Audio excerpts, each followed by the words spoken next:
She lost her confidence because of her scattered teeth. The laughter started before she finished the line. Nora stood on the low wooden stage in front of the assembly hall, holding a thin microphone that hummed in her hand. Sunlight poured in through the high windows and fell in bright squares across rows of uniforms. She lifted her chin, ready for the next sentence of the morning recitation. "Look at her teeth," someone blurted. A few heads turned. A quick laugh escaped from the left side. The sound spread fast, like beads rolling off a broken string. Nora's voice broke down. She stared at the blur of faces. The teacher stepped forward, frowning, but the damage was already done. The prefect took the microphone from her. "It's okay,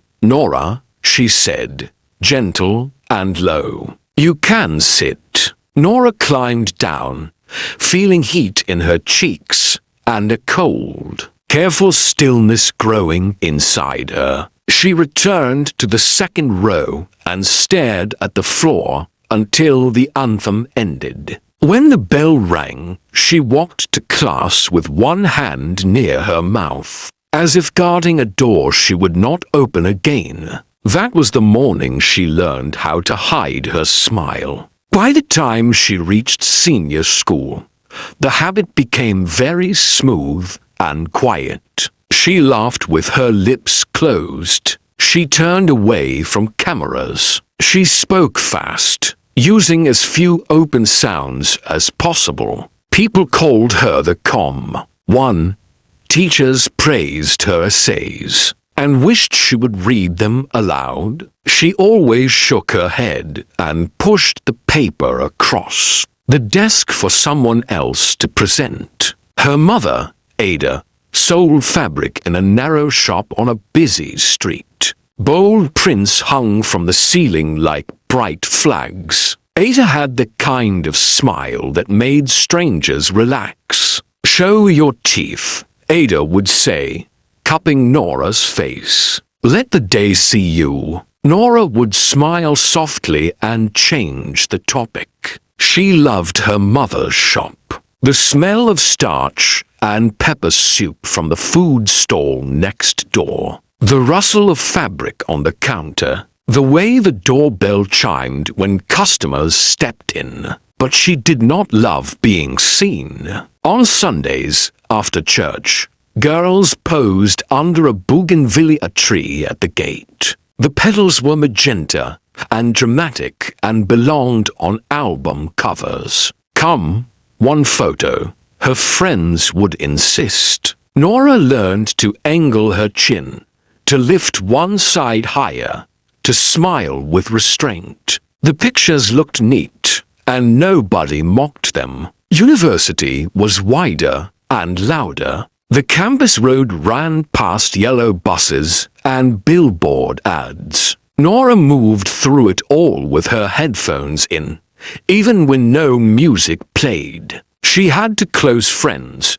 Sam and Lily. Sam studied product design. He had soft eyes, clean notebooks, and a habit of listening. He wore the same kind of white t-shirt, and somehow it never wrinkled. Lily studied photography. She wore colorful scarves, laughed easily, and caught sunlight like it worked for her. She called the Golden Hour my best friend and backed it up with pictures that made people look like their own better selves. The three of them shared a table near the student center where fans turned lazily and posters covered the walls. They worked on freelance flyers, event schedules, and a small idea that kept growing in Nora's notebook. It started on a hot afternoon under tall palms near the library. A conference needed chairs laid out. Volunteers were late. Two cleaners dragged stacks across the floor while a student group begged strangers for help. There should be a way to post quick jobs, Nora said, wiping her forehead. 1 hour, 2 hours, carrying, counting, ushering, typing. Students need money. People need help. Sam turned, already drawing boxes in his head. We can make it. Lily lowered her camera. Name it something friendly. Something that says, I won't waste your time. Handy, Sam said. They built the first version in a small co-working room with lemon walls, tall plants, and a neon sign that said make IT happen. The prototype was plain, but worked. In week 1, 30 students moved chairs, set up banners, typed up notes for the disability office, and got paid that day. In week 2, the bookshop used Handy to unload cartons on Wednesdays. In week 3, the chapel used it to reset pews after a wedding. It moved forward, small and real. Then an email arrived with a banner and an official tone. City launch pitch, shortlisted. Congratulations, Team Handy. Your slot is in 2 weeks. We look forward to hearing your story. Lily screamed. Sam grinned into his sleeve. Nora stared at the words hearing your story and felt the floor shift. In 2 weeks, Sam said, eyes bright, you'll do it. Nora tried to laugh. You will. Sam shook his head. It's your idea. They need to hear it from you. Lily nodded. People invest in people. Nora, you're the story. Nora smiled without showing teeth. We have time, she said. 2 weeks is not long when you are practicing courage. They turned their living room into a rehearsal space at night. Lily taped a white sheet to the wall for slides. The standing lamp became a soft spotlight. The fan hummed over the city noise outside. Nora held a page. Good afternoon, judges. My name is Nora. Slower, Sam said gently. Breathe first, then words. Lily checked her camera settings. The light is kind. Let it sit on your face. Nora nodded and tried again. Good afternoon, judges. My name is Nora. She heard the old laughter in her head and stumbled on a simple word. Her tongue felt heavy. Her mouth felt wrong. Fear rose like heat. I can't, she whispered. Sam sat on the floor against the coffee table. You can. We will find your pace. Lily switched off the lamp. Tomorrow. That night, Nora searched up dentists near campus. The next morning, she sat across from Dr. Ada in a clean, bright clinic with a framed photo of a flamboyant tree on the wall. I have a pitch in 2 weeks, Nora said. I know you can't fix everything fast. I don't want to feel like a joke. Dr. Ada listened without interrupting. When Nora finished, she said, Your teeth are yours. Alignment takes months. But confidence starts today. She demonstrated how to stand with feet steady, how to drop breath low, how to use pauses like steps instead of walls. You do not need to be perfect to speak. You need to be present. Nora practiced breathing. It felt awkward, then helpful. Dr. Ada handed her a small mirror. Look for kindness when you look at your face, she said. Do not look only to search for faults. Outside the clinic, the street was its usual painting. Women selling fruit under bright umbrellas, school children in yellow uniforms skipping between shadows. The world kept moving, and that gave her comfort. 3 nights later, the city launch team hosted an open practice at a hall by the river. Ben, the event coordinator, greeted everyone with calm humor. "No one dies on practice night," he said. "Timer is strict. Water is free. Breath is your friend." Different teams went up and tried. Some were slick, some were not. When Ben called Handy, Nora stood up. The microphone felt warmer than it should. "Good evening," she said. The sound dipped, then rose. "We built Handy because there is a gap between I need small help and I need small money. We built a bridge." A soft ripple passed through the room. She explained the problem. She showed a small proof. When the number for weakness snagged in her mouth, she paused. Sam flashed 3 and 9 with his fingers. 39, she said. "Come again." They clapped, not wildly, kindly. Ben gave to clean notes. Cut 1 slide. Keep the pause after your main claim. That is when the room leans forward. Outside, cool air came off the water. City lights lifted one by one on the far bank. Nora leaned on the railing. Sam stood beside her without talking for a while. "You explained it better to me at the library the first day," he said. "Teach me like that, not performance. Teaching." So she did. While she taught, her mouth relaxed. Lily took a photo and did not show it yet. That night, an anonymous comment slid under the event post. "Hope the girl with the crooked teeth won't speak." Nora read it once. She felt the old sting. She put her phone face down and practiced the breathing until her chest felt open again. She did not reply to the comment. She did not step back either. Pitch day arrived bright and busy. The Civic Center wore banners and flags. Screens scrolled highlight reels. Volunteers in blue t-shirts herded teens with patient smiles.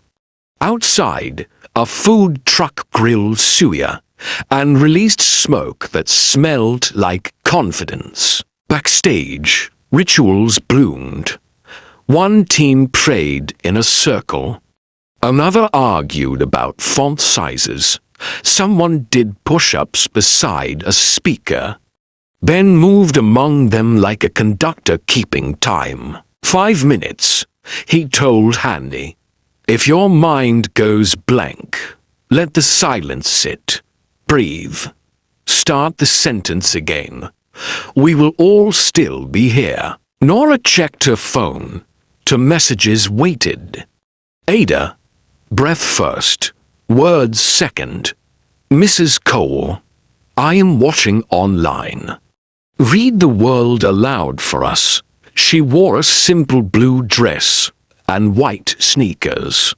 Lily clipped a tiny mic to the dress just in case.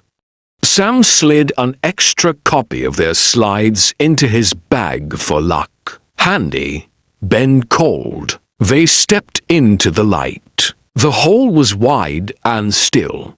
Judges watched from the front row, their pens ready. A camera light blinked red.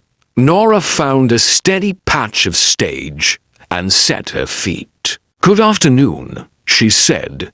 The tone was firm, not loud. My name is Nora. With my friends Sam and Lily, I built Handy because small needs and small jobs should meet without hindrance. She told it cleanly. Chairs after weddings. Lecture notes typed for students who needed it. Pay that arrived the same day. Names removed to protect privacy. Dignity in the details. A judge asked, how will you prevent misuse? Rates are fixed by task, Nora said. Payment locks first. Ratings go both ways. If a poster behaves badly, they cannot hire again. Another asked, "How will this grow beyond one campus?" "We will partner where people already gather," she said. Faith centers, market associations, student bodies, small clusters, clear rules. She reached the sentence that had always rattled in her mouth and let a short, respectful silence come first. "Honey will not make anyone rich," she said. "It makes dignity easy." The room shifted in a way you can feel but cannot hear. She ended at the buzzer with a small smile that belonged to her. The applause warmed the air. Lily wiped a quick tear and laughed at herself. Sam's grin reached his eyes. Backstage, the three of them leaned on a painted pillar, catching their breath, laughing quietly. People passed with congratulations. A volunteer who could not be older than 16 asked for a photo. Up close, she whispered, "I used to cover my mouth too." Nora smiled for the camera without arranging anything. Results came an hour later. 3rd place, 2nd place. Then, 1st place, Handy. The hall rose. They stood again on the stage, holding an oversized check and a bouquet that smelled like celebration. Ben shook their hands. The band in the corner played something bright. Flashes popped. The moment was big and public, but Nora's calm did not float away. It stayed. Outside, evening fell like gold. The city softened. They found a bench by the glass and sat with the check at their feet. "Suya?" Sam asked. "Soon," Lily said, lifting her camera. "One more, for us." Nora stood between her friends and let the lens meet her face. The shutter clicked. It did not scare her. Her phone buzzed with messages. Ada's soft voice note, Mrs. Cole's proud text, her mother's picture of the fabric shop filled with customers, and a caption that read, "My daughter spoke on TV. Download Handy today." Nora sent back the bench photo. 3 friends, a silly check, a quiet joy. "We won," she typed. "I spoke. It felt like me." They walked down the steps into the evening. Nora looked up at the sky, which still held streaks of color, and felt something inside her move from closed to open. She laughed, a full sound, warm and easy, and did not lift a hand to hide it. The weeks that followed were made of work. Meetings, paperwork, early partnerships. A radio interview where Nora spoke in clear sentences that carried well. A blog post titled "The Gentle Voice That Won the Room." The app grew by small circles. One afternoon, she stopped by Dr. Ada's clinic with no appointment. They sat near the window. The flamboyant tree outside was red and confident. "I thought I had to get fixed before I could talk," Nora said. Ada smiled.